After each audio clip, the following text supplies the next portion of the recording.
Praise Lord everyone. Bible reading in 1 year. మొదటి రాజుల గ్రంథం 11వ అధ్యాయము. మోయాబీలు, ఎదోమీయులు, అమ్మోనీలు, సీదోనీలు, హిత్తీలు అను జనులు మీ హృదయములను తమ దేవతల తట్టు త్రిప్పుదురు కనుక వారితో సహవాసం చేయకూడదనియు వారిని మీతో సహవాసం చేయనీయకూడదనియు యెహోవా ఇశ్రాయేలులకు సెలవిచ్చి ఉన్నాడు. అయితే రాజైన సొలొమోను ఫరో కుమార్తెను కాక ఆ జనులలో ఇంకా అనేక మందిని పరస్త్రీలను మోహించి కామాతృత కలవాడై వారిని ఉంచుకొనుచూ వచ్చెను. అతనికి 700 మంది రాజకుమార్తెలైన భార్యలను 300 మంది ఉపపత్నులను కలిగి ఉండిరి. అతని భార్యలు అతని హృదయమును త్రిప్పివేసిరి. సొలొమోను వృద్ధుడైనప్పుడు అతని భార్యలు అతని హృదయమును ఇతర దేవతల తట్టు త్రిప్పగా అతని తండ్రి అయిన దావీదు హృదయం వల్లే అతని హృదయము దేవుడైన యెహోవా ఎడల యథార్థము కాకపోయెను. సొలొమోను అష్తారోతు అను సీదీల దేవతను, మిల్కోము అను అమ్మోనీల హేయమైన దేవతను అనుసరించి నడిచెను. ఈ ప్రకారము సొలొమోను యెహోవా దృష్టికి చెడు నడత నడిచి తన తండ్రి అయిన దావీదు అనుసరించినట్లు యథార్థ హృదయంతో యెహోవాను అనుసరింపలేదు. సొలొమోను కేమోషు అను మోయాబీల హేయమైన దేవతకు, మోలేకు అను అమ్మోనీల హేయమైన దేవతకును యెరూషలేము ఎదుటనున్న కొండ మీద బలిపీఠములను కట్టించెను. తమ దేవతలకు ధూపము వేయుచు బలులను అర్పించుచు నుండిన పరస్త్రీలైన తన భార్యల నిమిత్తము అతడు ఇలాగు చేసెను.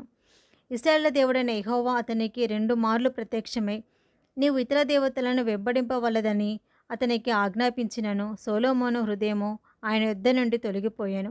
యెహోవా తనకిచ్చిన ఆజ్ఞను అతడు గైకొనకపోగా యెహోవా అతని మీద కోపగించి సెలవిచ్చినదేమనగా, నేను నీతో చేసిన నా నిబంధనలను కట్టడలను నీవు ఆచరింపకపోవుట నేను కనుగొనుచున్నాను కనుక ఈ రాజ్యము నీకుండకుండా నిశ్చయముగా తీసివేసి నీ దాసునికిచ్చెదను. అయినను నీ తండ్రి అయిన దావీదు నిమిత్తము నీ దినములయందు నేను అలాగున చేయక నీ కుమారుని చేతిలో నుండి దాన్ని తీసివేసేదను. రాజ్యమంతయు తీసివేయను. నా దాసుడైన దావీదు నిమిత్తము నేను కోరుకొనున్న యెరూషలేము నిమిత్తము ఒక గోత్రమును నీ కుమారునికిచ్చెదను. యెహోవా ఏదోమీయుడైన హదదు అను ఒకని సొలొమోనునకు విరోధిగా లేపెను. అతడు ఏదోము దేశపు రాజవంశస్థుడు. దావీదు ఏదోము దేశము మీద యుద్ధం చేయుచుండగా సైన్యాధిపతి అయిన యోవాబు చంపబడిన వారిని పాతిపెట్టుటకు వెళ్ళి ఉన్నప్పుడు ఏదోము దేశమందున్న మగవారినందరినీ హతము చేశాను. ఏదోములనున్న మగవారినందరినీ హతము చేయ వరకు ఇశ్రాయేలందరితో కూడా యోవాబు 6 నెలలు అచ్చట నిలిచెను. అంతటా హదదును అతనితో కూడా అతని తండ్రి సేవకులలో కొందరు ఏదోమీలను ఐగుప్తు దేశంలోనికి పారిపోయారు. హదదు అప్పుడు చిన్నవాడై ఉండెను. వారు మిద్యాను దేశంలో నుండి బయలుదేరి పారాను దేశంనకు వచ్చి పారాను దేశం నుండి కొందరిని తోడుకొని ఐగుప్తులోనికి ఐగుప్తు రాజాకు ఫరో వద్దకు రాగా ఈ రాజు అతనికి ఇల్లును భూమియు ఇచ్చి ఆహారము నిర్ణయించెను. హదదు ఫరో దృష్టికి బహు దయ పొందగా తాను పెండ్లి చేసుకొనిన రాణి అయిన తహ్పేనేసు సహోదరిని అతనికిచ్చి పెండ్లి చేశాను. ఈ తహ్పేనేసు యొక్క సహోదరి అతనికి గెనుబాతు అను కుమారుణ్ణి కనెను. ఫరో ఇంట తహ్పేనేసు వీనికి పాలు విడిపించెను కనుక గెనుబతు ఫరో కుటుంబీకులలో నివసించి ఫరో కుమార్తెలలో ఒకడుగా ఎంచబడెను. అంతటా దావీదు తన పితరులతో కూడా నిద్రపొందిన సంగతిని, సైన్యాధిపతి అయిన యోవాబు మరణమైన సంగతిని ఐగుప్తు దేశమందు హదదు విని నేను నా స్వదేశమునకు వెళ్ళుటకు సెలవిమ్మని ఫరోతో మనవి చేయగా ఫరో, నీవు నీ స్వదేశమునకు వెళ్ళకోరుటకు నా యుద్ధ నీకేమి తక్కువైనది అని అడిగాను. అందుకు హదదు, తక్కువైనదేదియూ లేదు, కానీ ఎలాగైనను నన్ను వెళ్ళనిమ్మనెను. మరియు దేవుడు అతని మీదికి ఎల్యాదా కుమారుడైన రెజోను అని ఇంకొక విరోధిని రేపెను. వీడు శోభారాజైన హదదేజరు అను తన యజమాని యొద్ద నుండి పారిపోయినవాడు. దావీదు శోభావారిని హతం చేసినప్పుడు ఇతడు కొందరిని సమకూర్చి కూడిన ఒక సైన్యమునకు అధిపతి అయి దమస్కునకు వచ్చి అచ్చట నివాసము చేసి దమస్కులో రాజయ్యను. హదదు చేసిన ఈ కీడు కాక సొలొమోను బ్రతికిన దినములన్నయు ఇతడు అరాము దేశమునందు ఏలినవాడై ఇశ్రాయేలులకు విరోధి అయి ఉండి ఇశ్రాయేలయందు అసహ్యత గలవాడై ఉండెను. మరియు సొలొమోను సేవకుడైన యరొబాము సహా రాజు మీదికి లేచెను. ఇతడు జెరేదా సంబంధమైన ఎఫ్రామీయుడైన సేబాతు కుమారుడు. ఇతని తల్లి పేరు జెరూహ, ఆమె విధవరాలు. ఇతడు రాజు మీదికి లేచుటకు హేతువేమనగా సొలొమోను మిల్లో కట్టించి తన తండ్రి అయిన దావీదుపురంనకు కలిగిన బీటలు బాగు చేయుచుండెను. అయితే యరొబాము అను ఇతడు బలాఢ్యుడై ఉండగా యవ్వనుడగు ఇతడు పని యందు శ్రద్ధగలవాడని సొలొమోను తెలుసుకొని యోసేపు సంతతి వారు చేయవలసిన భారమైన పని మీద అతనిని అధికారిగా నిర్ణయించాను. అంతటా యరొబాము యెరూషలేములో నుండి వెడలిపోగా షీలోనీయుడగు ప్రవక్తయునగు అహీయా అతనిని మార్గమందు కనుగొనెను. అహీయా కొత్త వస్త్రము ధరించుకొని ఉండెను. వారిద్దరు తప్ప పొలంలో మరి ఎవరునూ లేకపోయాను.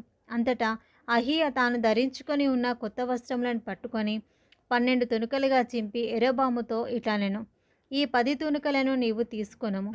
ఇశ్రాయేలు దేవుడైన యెహోవా సెలవిచ్చినదేమనగా, జనులు నన్ను విడిచిపెట్టి అస్తరోతు అను సీదోనీల దేవతకును, కేమోషు అను మోయాబీల దేవతకును, మిల్కోమును అమ్మోనీల దేవతకును మ్రొక్కి సొలొమోను తండ్రైన దావీదు చేసినట్లు నా దృష్టికి యోగ్యమైన దానిని చేయకయు, నా కట్టడలను నా విధులను అనుసరింపకయు, నేను ఏర్పరిచిన మార్గంలో నడవకయునున్నారు. కనుక సొలొమోను చేతుల నుండి రాజ్యంను కొట్టివేసి 10 గోత్రములకు నీకిచ్చేదను. అయితే నా సేవకుడైన దావీదు నిమిత్తమును నేను యెరూషలేము పట్టణమును కోరుకొని నందునను ఇశ్రాయేలు గోత్రములలో నుండి వానికొక గోత్రమును ఉండనిత్తును. రాజ్యము వాని చేతుల నుండి బొత్తిగా తీసివేయక నేను కోరుకొనిన నా సేవకుడైన దావీదు నా ఆజ్ఞలను అనుసరించి నా కట్టడలను ఆచరించాను కనుక దావీదును జ్ఞాపకం చేసుకొని అతని దినములన్నీయు అతనిని అధికారిగా ఉండనిత్తును. అయితే అతని కుమారుని చేతుల నుండి రాజ్యంను తీసివేసి అందులో నీకు 10 గోత్రములను ఇచ్చేదను. నా నామమును అక్కడ ఉంచుటకు నేను కోరుకొనిన పట్టణమైన యెరూషలేములో నా ఎదుట ఒక దీపము నా సేవకుడైన దావీదునకు ఎల్లప్పుడూ ఉండునట్లు అతని కుమారునికి ఒక గోత్రం ఇచ్చేదను. నేను అంగీకరించినందున నీ కోరిక అంతటి చొప్పున నీవు ఏలుబడి చేయొచ్చు ఇశ్రాయేలు వారి మీద రాజువై ఉందువు.